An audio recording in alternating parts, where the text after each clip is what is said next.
Hey there, my wedding planning friends, and welcome back to my channel. If this is your first time here, thanks so much for clicking on my video. I'm Emily Summer. I'm a wedding planner based in Montana, and I make weekly videos on wedding planning tips and advice. So being a wedding planner in Montana, I do a lot of outdoor weddings because we're trying to show off the beauty around here in Montana.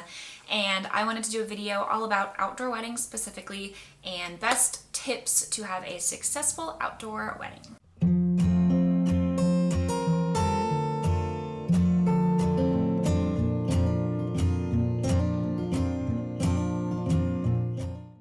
So this video will mostly focus on having an outdoor wedding, but still at an actual wedding venue. So not like a backyard wedding or something where a lot of the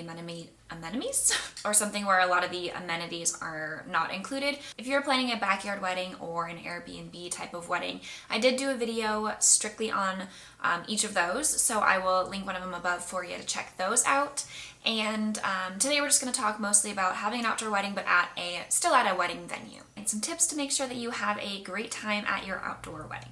So the first one is fairly obvious, but if you're having an outdoor wedding, whether that is ceremony or reception, make sure that you have a plan B, because sometimes the weather does not like to cooperate with you in your plans, and having a backup plan for if it's extremely hot for one thing, or if it is freezing cold, raining, snowing if you're in Montana, whatever it might be, some sort of weather backup plan is a must. And like I said, this goes for your ceremony, for your cocktail hour, and for your reception. So making sure that you have a backup plan for all of those different points on your wedding day so that your guests can stay comfortable.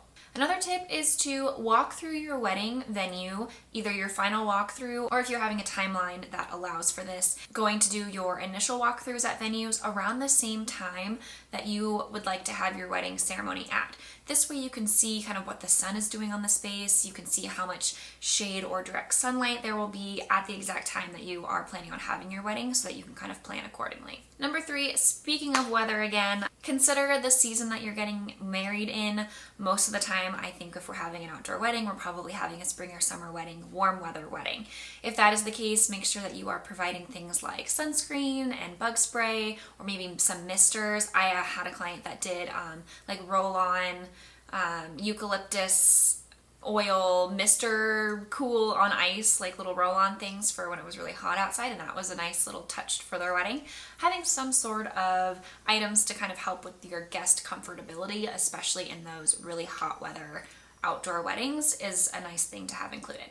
On the flip side, if you're having a wedding outdoors in maybe the fall or winter and you're anticipating some cooler weather, having blankets for guests to have or umbrellas available in case it rains or anything like that, make sure that you are just planning for the weather one direction or another. Speaking of hot weather, in addition to having a backup plan for those rain and cold days and having like an indoor option for your ceremony and reception space, having a tent is obviously a great backup plan if there is no indoor option for you at your particular wedding venue, but also having some sort of option for shade. So if there isn't a lot of shade readily available at your venue, whether that's by trees or whether that's shade that the actual building provides, or having an indoor space where guests can retreat to if it gets really hot, having some sort of shade brought in, whether that's a tent or having some umbrellas set around, is something that you're really going to want to have so that your guests can enjoy themselves and not feel like they are just dying to get out of there, to get out of the heat and the direct sunlight.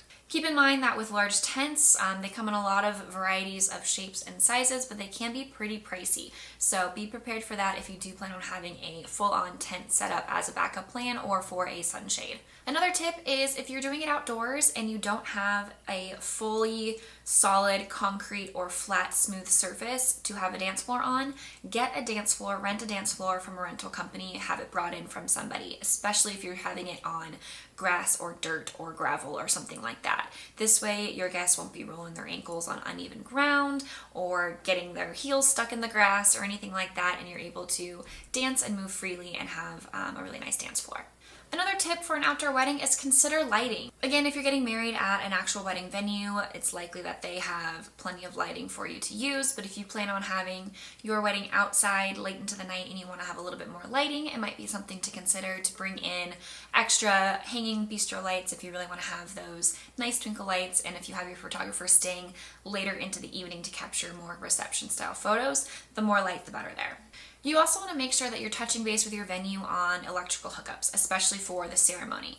If you are having a DJ come in and they are going to be setting up speakers or a microphone or some sort of music system for the ceremony, you want to make sure that the space that you're getting married has either electrical hookups or option to have some sort of electricity out there, or whether you need to bring in a generator. This is something that will be important to know and to relay to whoever is providing sound and music for you, or whether that is something that you have to bring in yourself. Speaking of, if you are not hiring a DJ or if they are not performing your ceremony, consider renting speakers and a microphone for your outdoor wedding ceremony, because there are a lot of things that happen outside that you can't predict, whether that's some bird squawking, an airplane that flies overhead, a train nearby, wind, whatever that may be, and it tends to be really difficult to hear your officiant or hear your vows when you're outside, because there's no way to kind of reverberate the sound in a small space like you would have indoors.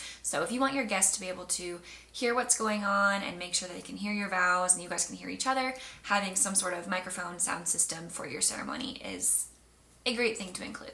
Another tip is to make sure you have plenty of ice and also plenty of water. If you're having a summer outdoor wedding, you want to extremely overestimate the amount of ice that you will need, both to keep drinks cool and also to put inside actual beverages. So if you have drinks that are going to be in like a trough or a bin out in the exposed sun, that ice is going to melt really quickly. So make sure that you have plenty of backup and also plenty of storage for this ice. Same thing goes for water, especially on a warm day. Your guests are going to be guzzling water like there's no tomorrow, so make sure that you have multiple water dispensers around the space, or if you're having bottled water, have plenty of backup available as well to last you through the entire evening. If your ceremony is going to be in the direct sunlight and there is really no shade or reprieve for your guests there, make sure that you are keeping your ceremony nice and short and sweet, and don't plan for a 45-minute long ceremony, because that is a very long time for your guests to be sitting out in the sunshine. Also, if you're running late and you anticipate your ceremony to be starting a little bit later, don't have guests sit down quite yet. If you have the option or a space for them to kind of mingle and have ushers or whoever it may be kind of get guests into their seats, if things are looking a little bit behind, don't get your guests seated right away. That way they won't just be sitting and waiting for things to start in the direct sun.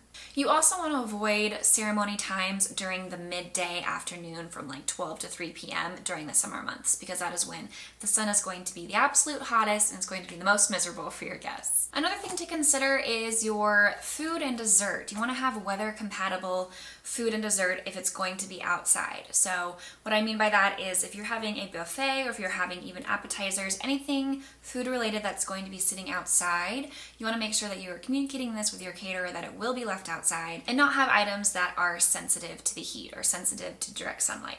It's also a good idea to try and ensure that you are going to have caterers there to serve or to man whatever it may be, whether that's a buffet table or a grazing table for a cocktail hour.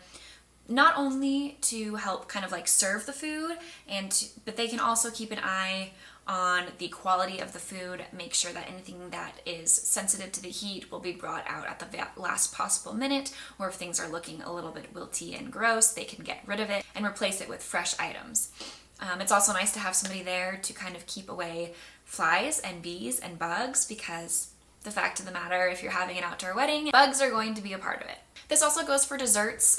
Keep in mind, if you are having a cake or a dessert table that's going to be outside, you probably want to opt for a cake or dessert that does not involve buttercream, that does not involve anything that's going to melt or lose its integrity by sitting out in the sun. And you also want to make sure, again, that you're communicating this to whoever might be supplying your desserts so that they can come up with ulterior options to make sure that it can withhold any extreme heat or direct sun, or make sure that they are delivering it at the last possible opportunity so that your cake or your desserts aren't just sitting out on a table in the sunlight for an extended period of time. Another thing to consider is having professional hair and makeup. If you're on the fence about hiring somebody to do your hair and makeup for your wedding, if you are having a wedding outside that is during peak summer months where it's going to be very warm, this is the perfect time to have a professional come in and do this for you so that you don't have to worry about using products that will last all day or having to touch up your face or any photos taken after your ceremony. Your makeup's gonna be sweated, is that a word? Or melted off of your face or anything like that. Having a professional hair and makeup artist to kind of make sure that your makeup and your overall look, your hair, everything will be long lasting and can battle the elements of the outdoors. Outdoor weddings are absolutely beautiful, especially here in Montana. So if you are planning to have an outdoor wedding, there are many ways you can accomplish this, and hopefully these tips will help you have a successful outdoor wedding. Hopefully you found this video helpful. If you did, please like and subscribe to get weekly videos on wedding planning tips and advice, and we will see you next week.